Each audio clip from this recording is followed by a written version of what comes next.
కోటాలో కాంగ్రెస్ ఎమ్మెల్సీ అభ్యర్థుల ప్రకటనకు రంగం సిద్ధమవుతుందని చెప్పాలి. ఇదే విషయం గురించి మరింత సమాచారాన్ని మా ప్రతినిధి సిద్ధార్థ్ లైవ్ ద్వారా అడిగి తెలుసుకుందాం.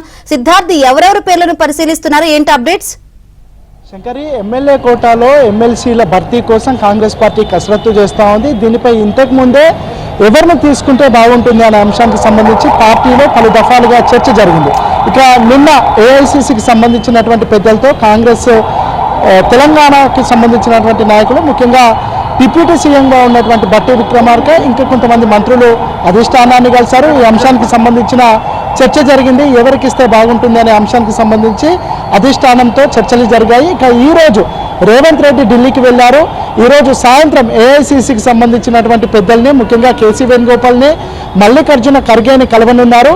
ఎమ్మెల్యే కోటాలో 2 స్థానాలను భర్తీ చేయవలసి ఉంది.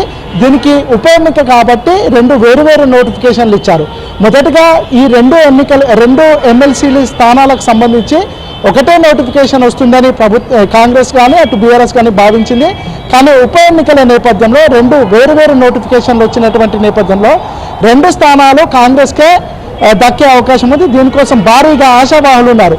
అయితే కాంగ్రెస్ మాత్రం కొన్ని పేర్లను పరిశీలిస్తుంది. దీనికి సంబంధించి స్క్రూటినీ కూడా జరిగింది. నిన్న రేవంత్ రెడ్డి 7 గంటల పాటు పార్టీకి సంబంధించినటువంటి కీలక నేతలతోని చర్చించినట్టు తెలుస్తూ ఉంది. ఈ చర్చలో ఎవరికి ఎమ్మెల్సీ ఇస్తే బాగుంటుంది అనేది ఒక ఫైనల్ కంక్లూజన్కి వచ్చారు. ఈ పేర్లను అధిష్టానం దగ్గర రేవంత్ రెడ్డి చెప్పనున్నారు. దీనికి సంబంధించి ఈ రెండు స్థానాల కోసం చాలామంది ఆశావాహులు ఉన్నప్పటికీ అద్దంకి దయాకర్ పేరు ప్రముఖంగా వినిపిస్తుంది. అద్దంకి దయాకర్కి చివరి వరకు టికెట్ వస్తుంది అని భావించారు. కానీ చివరి నిమిషంలో ఆయన టికెట్ని నిరాకరించారు. టికెట్ నిరాకరించినా ఆయన చాలా సౌమ్యంగా పార్టీ గెలుపు కోసం కృషి చేస్తానని చెప్పాడు. ఒక పాజిటివ్ మెసేజ్ని ఇచ్చాడు.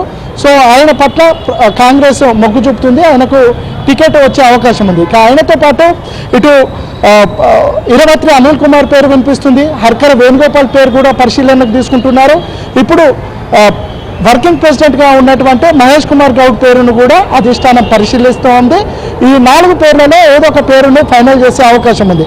దాంతోపాటు ముస్లిం ప్రాతినిధ్యం కూడా ఇప్పుడు అసెంబ్లీలో లేదు. ఈ ముస్లిం ప్రాతినిధ్యంలో ఏ విధంగా తీసుకోవాలని కాంగ్రెస్ పార్టీ ఆలోచిస్తుంది. గవర్నర్ కోటాలో 2 ఎమ్మెల్సీ స్థానాలు ఖాళీగా ఉన్నాయి. ఈ ఖాళీలను భర్తీ చేయడానికి కూడా కాంగ్రెస్ కసరత్తు చేసింది. జావేద్ పేరును పరిశీలిస్తుంది. దాంతోపాటు అలీ మస్కటి పేరును కూడా పరిశీలిస్తుంది. ఈ ఇద్దరిలో ఎవరినో ఒకరిని గవర్నర్ కోటా కింద ఎమ్మెల్సీగా తీసుకునే ఛాన్సెస్ ఉంది. దాని ద్వారా ఎమ్మెల్సీ అంటే అసెంబ్లీలలో ముస్లిం ప్రాతినిధ్యాన్ని తీసుకునే ప్రయత్నం చేస్తూ ఉంది. దాంతోపాటుగా వాళ్ళిద్దరు జావేద్ కానీ అలీ మస్కటి కానీ హైదరాబాద్కి సంబంధించినటువంటి నేతలు. కాంగ్రెస్ పార్టీకి సంబంధించి హైదరాబాద్లో ఒక్కరు కూడా ఎమ్మెల్యే గెలవలేరు. వీళ్లకు టికెట్ ఇవ్వడం ద్వారా హైదరాబాద్లో తమకొక ప్రజాప్రతినిధి ఉన్నట్టు ఉంటుంది. దాంతోపాటు హైదరాబాద్లో ముస్లిం ప్రాతినిధ్యం పెట్టడం, లేదంటే ముస్లిం నేతను హైదరాబాద్ నుంచి తీసుకోవడం, ఇట్లాంటి ఈక్వేషన్స్ని కాంగ్రెస్ పార్టీ ఆలోచిస్తుంది. ఇక దాంతోపాటు ఇటీవల ఏబిఎన్కి ఇచ్చినటువంటి ఎక్స్క్లూజివ్ ఇంటర్వ్యూలో సీఎంగా ఉన్నటువంటి రేవంత్ రెడ్డి చట్టసభల్లో, ముఖ్యంగా పెద్దల సభల్లో కోదండరాం లాంటి వాళ్ళు ఉంటే బాగుంటుంది అని తన ఒపీనియన్ని ఎక్స్ప్రెస్ చేశారు.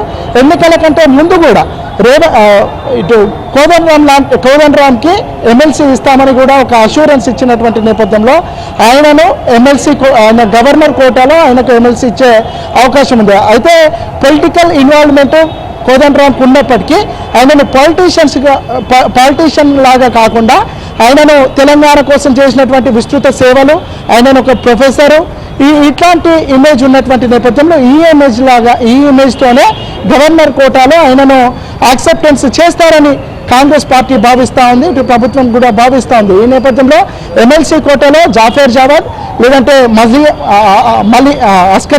మస్కటి అలీతో పాటు ఇటు కోదండరాం పేర్లు కూడా ఖరారయ్యే ఛాన్స్ ఉందని ప్రభుత్వం భావిస్తుంది. దాని తర్వాత స్థానిక సంస్థల ఎమ్మెల్సీగా ఉన్నటువంటి కసిరెడ్డి నారాయణ రెడ్డి కూడా ఆయన కాంగ్రెస్ ఎమ్మెల్యేగా గెలుపొందారు. ఆ స్థానం కూడా ఖాళీ అవుతుంది. ఆ స్థానం నుంచి చిన్నారెడ్డిని పోటీ చేయించాలని కాంగ్రెస్ భావిస్తూ ఉంది. చిన్నారెడ్డి పేరు మొన్న వనపర్తి టికెట్ కోసం ఫైనల్ దాకా వచ్చింది. ఆల్రెడీ అనౌన్స్ చేశారు, కానీ బీఫామ్ ఇవ్వలేదు. సో ఆయన మహబూబ్ నగర్కి సంబంధించినటువంటి వ్యక్తే కాబట్టి అక్కడ ఉన్నటువంటి లోకల్ బాడీ ఎలక్షన్స్లో ఆయన ఖచ్చితంగా గెలుస్తారని కాంగ్రెస్ పార్టీ భావిస్తుంది. సో ఆయన నాకు ఆ విధంగా రీప్లేస్ చేద్దామని అనుకుంటున్నారు.